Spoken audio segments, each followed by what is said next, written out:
This looks like the gumball. He's got like a 25-cent machine. It's like hard as a rock. I would probably eat that if I was a kid. Let's see if I could do this.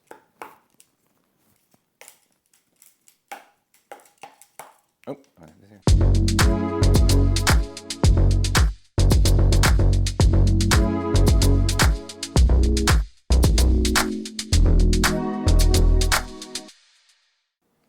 welcome to Section 420, Talkin Yankees. Well, the Yankees finally do it. They dropped a big one, make a major change to the roster, kind of transitioning over to what we now want to call the Baby Bombers Part 2. Call up Jasson Dominguez as well as Austin Wells, and of course release a few Yankees, put some Yankees on waivers there to shake the lineup up. I guess Brian Cashman heard the cries from the fans, and so the Yankees finally make this transition. So we'll go over the moves, kind of, what this means for the Yankees for the remainder of the season, as well as entering 2024. Plus, some Yankees hit some milestones there, so we'll kind of get into some of that. This is going to be I'm going to warn you before, it's going to be a very numerical, statistic-generated episode. There's going to be a lot of numbers and stats being thrown out there, dealing with, players' ages, such as Jasson Dominguez being 20 years old, and, of course, batting averages and who's hitting, what lately and all that. So, may want to turn up the volume a little bit, maybe get a little closer to the screen. Going to be throwing a lot of numbers at you. And, of course, we'll go around baseball. There's some various news as the season starts to wind down and teams sort of gear up for a postseason run. Unfortunately, it seems like the Yankees are going to be one of them. But nevertheless, get you caught up in all that. But before we start, make sure you subscribe to the audio podcast version of this show. So wherever you get your favorite podcast, or any podcast, even if you hate the podcast, but you'll find a new one, go to Section 420 Talkin Yankees, follow, subscribe, get notified. Again, there's exclusive content there you can't get anywhere else. And of course, if you listen to this, on YouTube, for example, make sure if you haven't done it already, subscribe there and get notified when these video content episodes come up as well.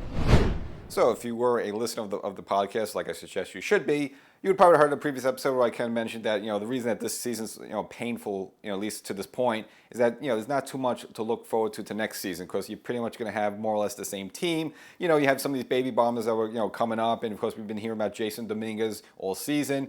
So you figure, all right, yeah, he's always in the cards there, but until you actually see him and actually see him on the field playing, it's nothing to look forward to. But, obviously when he comes to the team, and of course, in his first game, first at bat, hits a home run, it just kind of changes everything. So, it just seemed like the Yankees quickly rectified the situation where, we were looking at this next year being miserable, where now at least have a little optimism, hope, and of course now things, just seem a little bit brighter just with the, some other veteran players playing a little bit better, and plus with the Yankees now making these moves to the roster, and, we'll kind of go over the moves there. So, one of them, not a no-brainer, of course, just dropping Josh Donaldson totally. I read that there were, he was working out a little bit, and it was just like, wait, why is he coming back? Doesn't make any sense. But they officially released him, so he's done with the team now. For whatever reason, I don't know. The Milwaukee Brewers quickly picked him up and signed him to a minor league deal. Now they're gearing for a postseason run, and I don't know how they think Josh Donaldson's going to help that situation. I don't know if they saw the footage from last year of him in the playoffs just striking out a million times, but nevertheless, hey, good luck, Josh. Hope he hit him in homes over with the Brewers, but obviously he was done with the Yankees. I don't think there was any chance of him coming back. And of course, Harrison Bader, the local guy we all like, the Yankees put him on waivers there. Now, this was a kind of an August move. In order for Bader to be able to play a postseason game for another team, he would have to be on the roster by August 31st. So the Yankees put him on waivers, and it looks like the Cincinnati Reds claimed him. So he would now go join the Reds. And again, the Reds also pushing for a postseason run there, and we'll have Bader. And with Bader, it kind of makes sense, for the Yankee standpoint. They get to save about $800,000. This is, a sort of different waiver system than a couple of years ago, which changed in 2019. The Yankees aren't going to get a pick or any sort of compensation for this. This is a complete salary dump for the Yankees, which I'm sure they'll love to get rid of that $800,000. And of course, for Bader, he has an opportunity to play in the postseason now. Obviously, he didn't want to leave, and supposedly he was a little teary-eyed and choked up in the clubhouse when he heard the news. But nevertheless, it just makes sense for him to move on, because the Yankees probably want to open up center field knowing that Jasson Dominguez was going to come up there. So both moves make sense. Now, just because Bader's gone doesn't mean he's totally, there's no way he could come back to the Yankees. Again, he is going to be a free agent at the end of the season.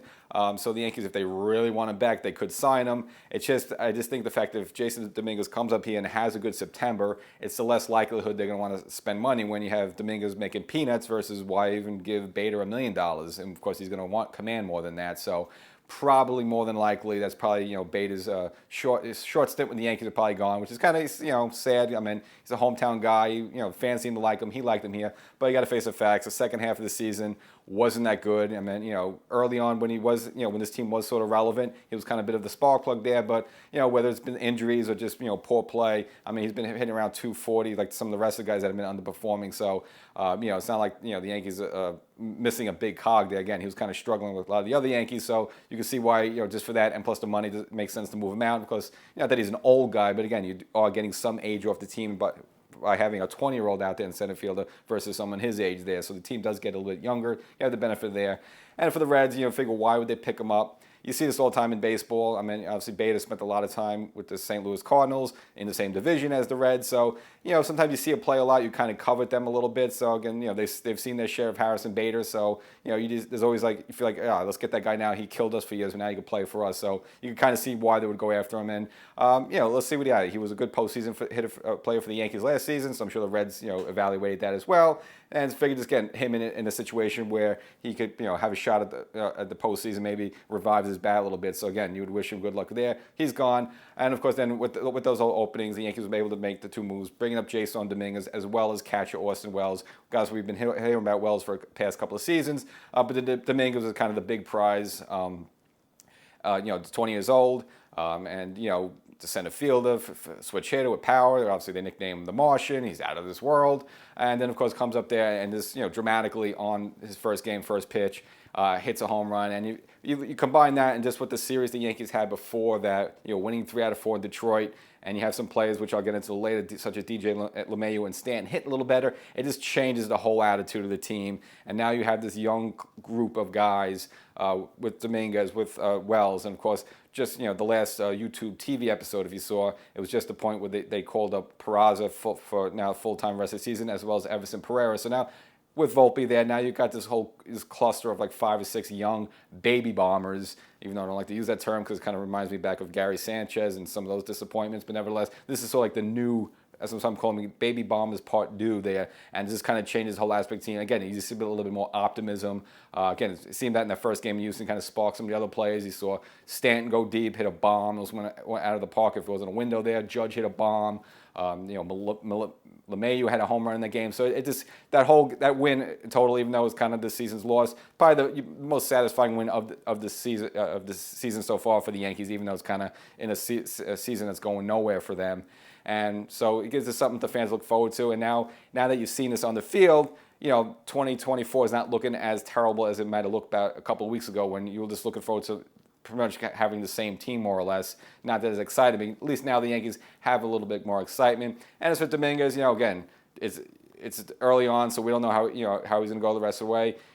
He might just hit 200 the rest of the way. He might be disappointing, but I just say that the difference between him and someone like a Shane Spencer or Shelley Duncan, who came on the Yankees initially and was sort of like the natural, and for 2 months this thought, wow, this might be the next Mickey Mantle, and then of course they both burnt out. I think it's a little different with Dominguez because when his expectations on you, it's a little different versus when you have someone who just comes out of nowhere and starts hitting home runs when they had no pressure on and no one knows who they are. Dominguez, everyone's expecting greatness out of him. So in your first at bat, you take Justin Verlander deep. That's kind of special. So yeah, I would, we'll see how Dominguez is moving forward. But when there's pressure on you to be the Yankees' savior, more or less, and in your first at bat against Justin Verlander, a former Cy Young Award winner, you take him deep, and it wasn't like a cheapy home run. I mean, he went opposite field with power. It wasn't like some Yankee Stadium chip shot to right field there. I mean, it was. I know even though the ball flies in Minute Maid Park there, still an opposite field shot off of Verlander is a pretty good display of power and a good piece of hitting there. So that's a little bit more than just a little chip shot over the right field wall like a Johnny Damon home run at Yankee Stadium. So again, that's something special there. So it's just something to look forward to. And he became the second Yankee to do that off a former Cy Young Award winner there. And of course, the first time would be Marcus Timms doing that off of Randy Johnson in 2002. I actually happened to be in the crowd for that game, so I saw that Timms home run. So again, we'll see what happens with Dominguez. I think Dominguez's career overall was fare better than Marcus Timms, but again, it's very early. And if you want to look for any good omens with Dominguez, well, you have to look back at Aaron Judge, who in his first at-bat for the Yankees in 2016 hit a home run in his first bat. So now you got that linkage now with Aaron Judge, with Dominguez, and of course both of them are going to probably, barring something crazy happen, should be teammates at least for a good long-term years to come. And of course we know what Judge locked into 9 years left on that deal there. So he's going to be around for a while. So you kind of have that lineage with the two of them. And now you just look at the team in total with these baby bombers, because Dominguez 20 years old. You got Volpe who's already here.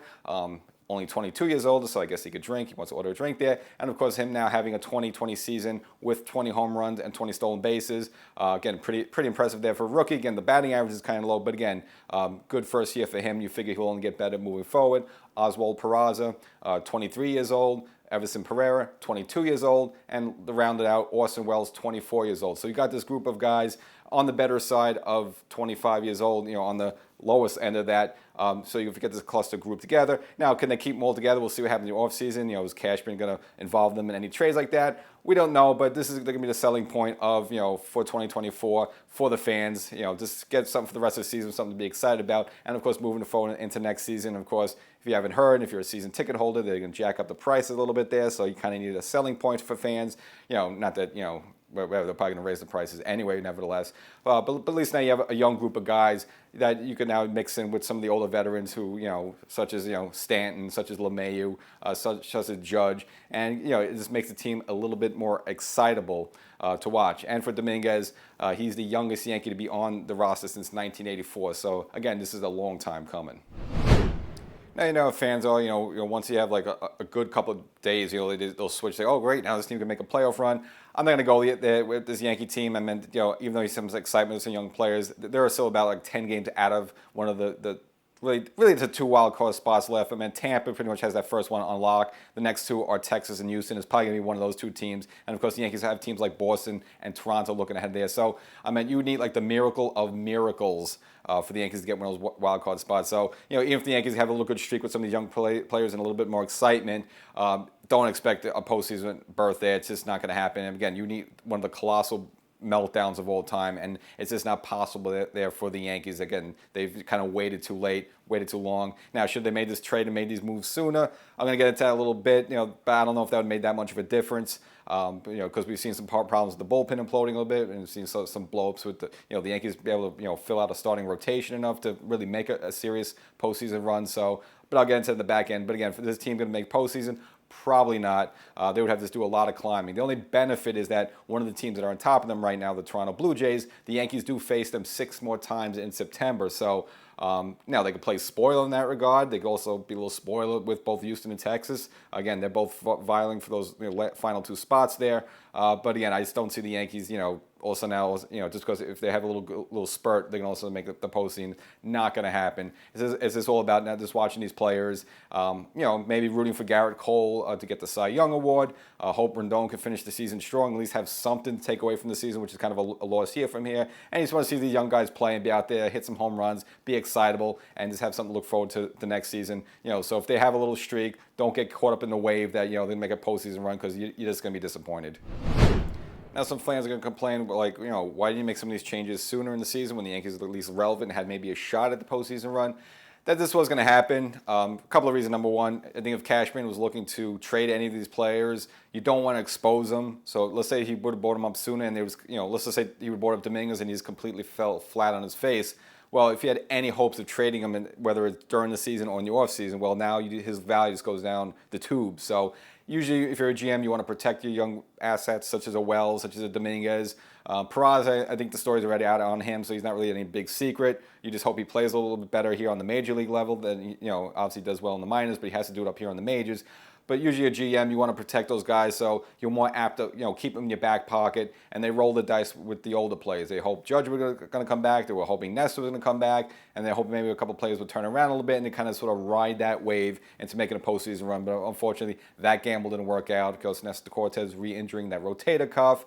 And again, some of the Yankees have been having some offensive woes. Seem like they're still stuck there, even with the addition of Sean Casey. It didn't seem like the help. Again, the Yankees rolled the dice on the old guys one more time. It just didn't work out. They were not able to get Rizzo back in time. And who knows if he'll even be available, for the remainder of the season. Again, he's been working out a little bit, but he still has the concussion protocol and kind of going through that stuff. So it could be a situation where maybe we don't even see Rizzo until 2024 right now. So the Yankees gambled on the older guys. It didn't pay off. So then once that happened, they figured, all right, let's disband the team, similar to what they did in 2016. Again, remember they made basically told A-Rod to stay home. You can't play baseball anymore. Same thing with Mark Teixeira. I know he was having the wrist injury and the neck injury, all that stuff. They just said, you know what, just sit home and we'll call up the young guys. And again, that's when we saw the initial baby bombers with Gary Sanchez and Judge Judge coming up there. So this is similar to what they're doing. They kind of just dropped Josh Donaldson. Never that I thought he would come back anyway.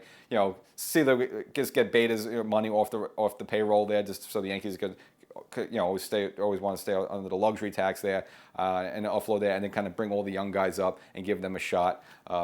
Ben Rovette, look, he's nice, he's a nice piece, but we don't know what he is yet. But Yankees have been kind of pump up Austin Wells for a while there, and same thing with Higgy. We know what Higgy is. We know pretty much what his max is. So again, it makes sense to give Austin Wells some more playing time to get a good full month of him up here on the major league level, just to see what we got with this guy. And in his first game, he caught Rondon and was pretty big. Wasn't intimidated by the situation. I mean, they threw these guys both right in the lion's den of Houston there. Again, I know the Yankees aren't in postseason contention there, but it is a hostile environment against a hated foe, and they pretty much went in there and didn't really break a sweat. And not only we point to Dominguez getting his first hit, which was a home run, but Austin Wells in his first game getting a hit and in his first game getting that right off the bat there. So again, good sign, good omen for both those players. Joining his team, and again throwing them right in the lion's den there in Minute Maid Park.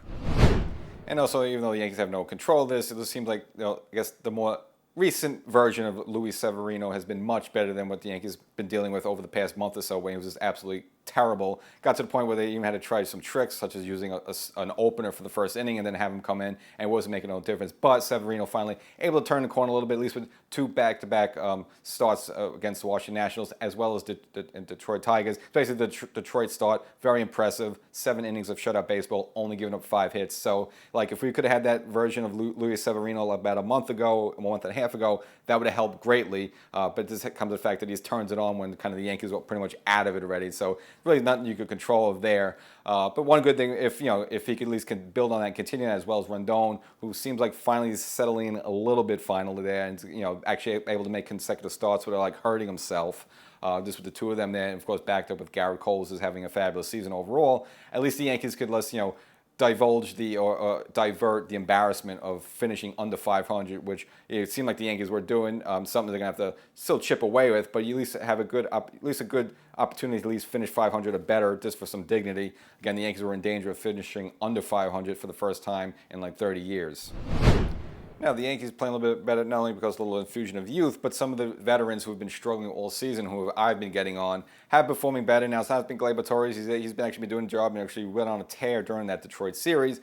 But it's been DJ LeMahieu and Giancarlo Stanton who've kind of let the Yankees down, because they really needed to step up when Judge went down. They really didn't, and that's kind of why the season really went to the wayside. And even when Judge came back, it was almost kind of too late, because then even he struggled a little bit. But to be fair, again, DJ LeMahieu's previous 105 at bats from where I'm saying this right now, hitting 276. Now, you may say 276 is not that impressive, but compared to when he was hitting 230, 240, it kind of is. With 29 hits, 20 walks, 7 home runs, 9 RBIs. Now, it's a little low on the RBI side, because usually, hits on the top of the order. And, of course, the Yankee bottom of the order, before him, usually no one gets on. So if he hits a home run, really nothing happens. And as for Giancarlo Stanton, in the same amount of bats, hitting 211. Now, again, you're not really happy with 211, but when he was hitting 197, 211 is actually an improvement. But with the same amount of home runs, 7, 13 walks, and as well as 18 RBIs there. So the two of them steadily improving a little bit. Now, is it because of Sean Casey's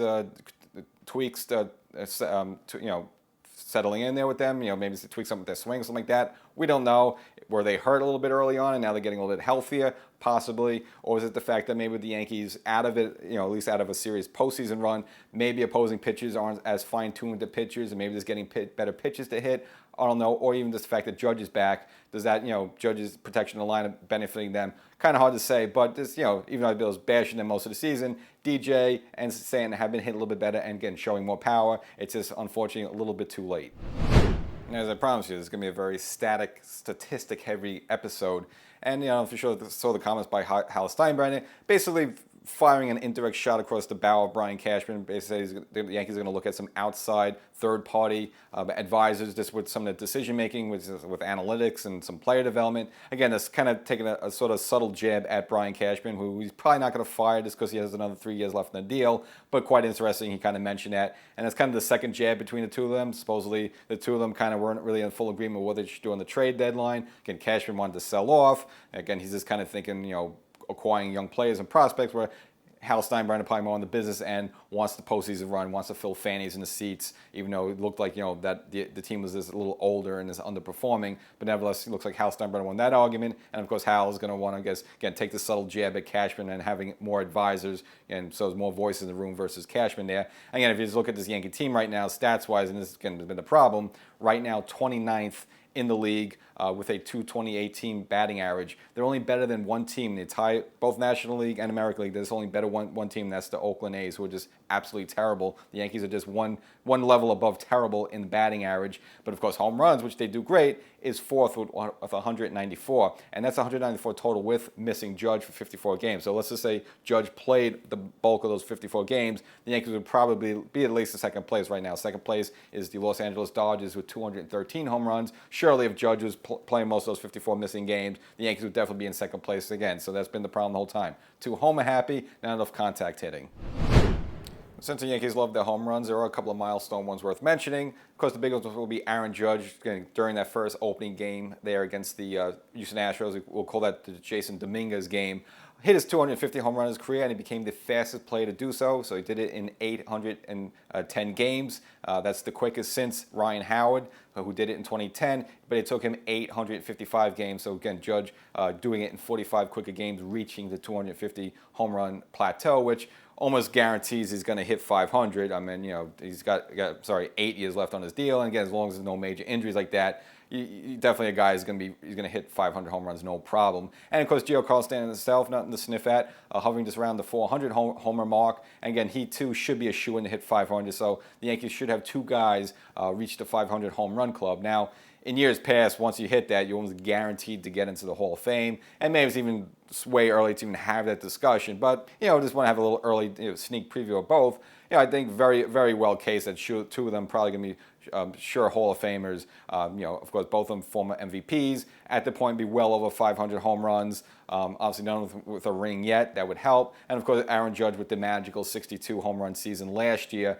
Pretty much as a shoo-in, of course, playing for the New York Yankees, of course, there's benefits to that. Being the Yankee captain, of course, there's benefits to that. So, again, barring any crazy injuries in the future, definitely look at a Hall of Fame there for Aaron Judge. And I think also with Giancarlo Stanton, you have to say, even though, again, the last couple of years been kind of tedious with some of these injuries and missing a lot of time, you just couldn't imagine how many home runs he had if he actually could stay healthy. But nevertheless, I think he'll still have a lot to qualify. Kind of reminds me a little bit of Ken Griffey Jr., I guess, Giancarlo Stanton, the two of them together, where a very young part of their career. This got off to a great start, and they put a stat so early that even though their last final years were very injury plagued, Griffey Jr. was able to reach the milestone and go past that. And of course, he's a Hall of Famer, and I think that'll be the case with Giancarlo Stanton. Again, he's probably gonna have some more, a lot of injured plagued seasons, but he'll probably get well over 500. Where again, there's never been any allegations or anything against him like that, and because he's a former MVP, he too should make the Hall of Fame. Interesting what hat he would wear, because his best years were with the Marlins. Now the story's not over totally with his Yankee career yet right now, so it would be interesting what hat he wears there. But of course, Judge, he'll have the Yankee hat. Now, there hasn't been a update on the whole Domingo Germán situation, but there has been some news lately regarding another former Yankee pitcher and former Met as well, Doc Gooden, who recently and finally got his number retired by the Mets organization. They kind of celebrated both him and Darryl. But Gooden kind of weighed in on the situation with Germán. Again, we don't know where he is or what he's at. Of course, getting the sort of the substance abuse treatment. But of course, we know the stories and the rumors that he kind of went a little berserko in the Yankee clubhouse there. And he just basically, Gooden's take was that he should just basically take off 2024, just take a whole year off and just get out of the game and just kind of focus on himself, which, again, is good advice. And of course, Gooden's been having his off-the-field issues as well, plenty of those, while a Met mainly. And of course, he joined the Yankees for a couple of seasons there, of course, 96 through the no-hitter, and came back again in 2000. So I guess, again, Gooden's kind of been down that road. He knows best. And that was his advice to Germán. And Germán, well, I mean, if you just want to look at what his availability would be for next year and where he is with the Yankee organization. Again, this is probably least important, but he is under arbitration control for the Yankees for 2024. Again, he's 31 years old. Now, I can't imagine the Yankees bringing him back. Just again, if the stories are true of what happened with him, where he just went a little crazy in the clubhouse there, and again need to be confronted by Aaron Boone and Judge, and just things got a little crazy there. I just can't see him coming back to the clubhouse. And again, this is not the first time with Germán. He's had some issues before, and if you want to go back to like 2021. when he was making his first return from that like 80-game suspension. Even teammate Zach Britton verbally just came out and did not want him on the team, and I'm sure he wasn't the only one. So after all that happened, someone like the captain Aaron Judge will probably say the right thing, but there might be teammates who just don't want him back there. And again, this for the way he acted, and again, this has not been his first time. It's like his second or third issue with the Yankees. Again, had that kind of bizarre automobile accident in the DR as well while he was still on suspension. So, this is like the third or fourth time he's just getting into trouble. So I can't imagine the Yankees wanting to bring him back for 2024. Again, who knows if he's going to want to play 2024 or he wants to play baseball anymore. Now, he will be a free agent in 2025, so let's say he decides to sit out the entire season, then the Yankees really can't do anything with him, trade him, or anything like else. So we'll just have to see how that all unfolds there. But I would be very doubtful, and it's kind of a shame because he had his perfect game this season. I know people want to say, well, against the Oakland A's, it's still a baseball team, it's still a professional major league team, even though they're kind of terrible. Nevertheless, it's kind of sad situation how that went off the rails there, but I can't see him pitching a Yankee uniform ever again. And, I would like to put a smile on your face, in terms of if you've heard about, Aroldis Chapman melting down for the Texas Rangers. Again, Texas and Houston kind of fighting for those last two American League wildcard spots there. And Chapman in postseason form starting to come apart. Now, I remember when he started the season in Kansas City, kind of revitalized himself, was throwing the heat again. It seemed like, wow, he found it again. And, of course, got traded to the Texas Rangers, along with Jordan Montgomery there for them to make a postseason push. Well, again, rounding as the postseason comes around, such as he did with the Yankees, Chapman's starting to fall apart. So, yeah, and if you don't know these stats and, maybe just want a smile, I'll bring a smile to your face. In the last 15 games of, as I'm saying this right now, with a record of 0-1, an ERA of 3.60, and in 15 innings, he's walked 11, gave up 10 hits, and has surrendered 6 earned runs. Of course, the Mets series a short while ago, blowing a big game there for, ironically, teammate Jordan Montgomery there. So if sometimes when someone leaves their team, you don't really want to have success. And Chapman was having a good season this year. You don't like the way it ended with the Yankees. This way he didn't show up to the workouts last year. But it looked like he found himself again. And it's like, you don't want to totally root against the guy. He had some good Yankee moments. But, again, if you're not a fan of Aroldis Chapman, looks like he's falling apart there. So at least something to be happy about. And if you want a second smile on your face, we have to look at the Los Angeles Angels now. During the trade deadline, they went all in. They decided to keep Ohtani, which they could have probably traded and gotten a boatload of prospects, but they went all in, made the deals where a lot of Yankee fans are saying, hey, why aren't the Yankees making deals? Well, the Angels went crazy like that. Unfortunately, like the Yankees, it didn't work out for them. Ended up putting 5 players, including one of the players they traded for, on waivers just to release them. They, too, want to get under the luxury tax of $233 million there. So if you look at the Angels, again, not really a Yankee foe as much as they were. That was more in the early 2000s there. But if you want to see another team suffer a little bit miserable, look at the Los Angeles Angels there. Again, by not trading Ohtani, they're getting no prospects for him. And it just seems very well at the end of the season, he's going to bolt for free agency. So they basically got nothing for him, and they could have got a boatload of prospects. He's going to be gone. This season went nowhere for them. Again, they went all in on the trade deadline. Didn't turn out that way. And if you look for Ohtani himself, again, he's still able to hit, but again, pitching-wise, he's shut down for the rest of the season with the partially torn UCL. And for him, his value, again, he's going to get a boatload of money in free agency, but of course his value probably dropped about $200 million because, again, he was supposed to be the great two-way player.